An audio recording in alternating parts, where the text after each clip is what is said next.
మండేటి ఎండల నుండి ఎగసిపడే సూర్యుడులాగొస్తా కమ్మేటి మబ్బులు కాల్సి నీ చుట్టూ ఎన్నెల్లు పొంగిస్తా నింపేసుకుంటా నిన్ను నాలోనా అచ్చేసుకుంటా నిన్ను నా మీనా మొక్కేది నిన్నే ఎప్పుడైనా నా స్వామి వంటే నువ్వే లోకానా. ఆయన మాకు దేవుడు.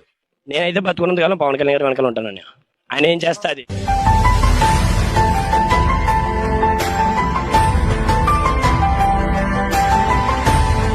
పానం కన్నా విలువైన నీ సోపతి నా సొంతం. గర్వంతో మనలో కలిసిపోతానే.